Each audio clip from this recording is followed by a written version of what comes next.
నేను ఒక్కడనే కాదు, సీనియర్ ఆఫీసర్స్ అందరినీ ఫీల్డ్కి పంపించా. నేను చూశాను సిసోడియా కానీ ఆల్ సీనియర్ ఆఫీసర్స్ పోటీపడి పనిచేశారు.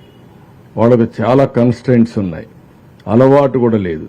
అలవాటు తెచ్చుకొని బురదలో నడుస్తూ డిస్ట్రిబ్యూషన్ చేసి తద్వారా వాళ్ళు కూడా ఒక వాళ్ళ మనసులో ఉండే ఆలోచనని ముందుకు తీసుకుపోయే పరిస్థితికి వచ్చారు.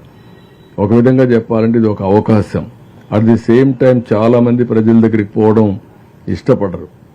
అలాంటి సమయంలో అందరినీ పంపించి మేము ఒక యజ్ఞమార్గం చేస్తామంటే ఈరోజు చరిత్రలో మీరు ఎప్పుడూ చూసుంటారు. మా మంత్రులు ఉదయం నుంచి లోకేష్ కానీ అదే మరి రామానాయుడు కానీ ఇద్దరు ఏదైతే ఆ బ్రీచ్ ఉందో ఆ బ్రీచ్ దగ్గరుండి ఇప్పటికి 2 క్లోజ్ చేసే పరిస్థితికి వచ్చారు.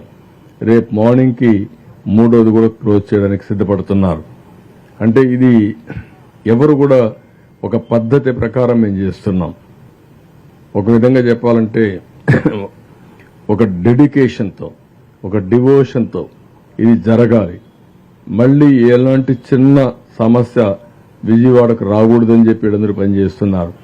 చాలా మంది మంత్రులు ఆ ట్రాక్టర్లు తిరుగుతూ, ఎమ్మెల్యేలు ట్రాక్టర్లు తిరుగుతూ ఇంటింటికి వెళ్లి ఈ నిత్యావసరమైన చెప్పినట్టు ఫుడ్ కానీ నీళ్లు కానీ ఇవన్నీ అందించే పరిస్థితికి వచ్చారు.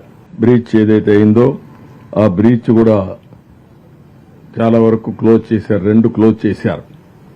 ఉదయం నుంచి మా మంత్రి అయితే అక్కడే ఉన్నాడు, రామానాయుడు అయితే అక్కడే ఉన్నాడు. ఉండి చాలా గట్టిగా పనిచేస్తున్నాడు. పనిచేసి చాలా వరకు కంప్లీట్ చేశాడు. ఇంకా మిగిలింది ఈరోజు రాత్రికి కానీ రేపు మార్నింగ్ కానీ పూర్తి చేస్తాడు. దానిపైన ఇప్పుడు కొంతమంది రూమర్స్ కూడా పెడుతున్నారు, ఏదో ఎక్కువ నీళ్లు వస్తున్నాయని. నీళ్లు రావడం లేదు, చాలా వరకు కంట్రోల్ అయిపోయింది.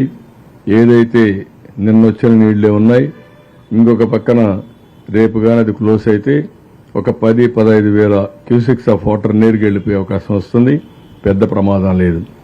అది కాకుండా ఎప్పుడైనా సరే అనివార్య పరిస్థితుల్లో ఇంకా ఎక్కువ వాటర్ వస్తే ఏం చేయాలని ఇప్పటి నుంచి ఆలోచిస్తున్నాం.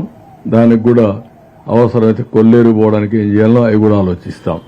టోటల్గా స్కోప్ అది వరకు ఇవన్నీ చేస్తున్నాం.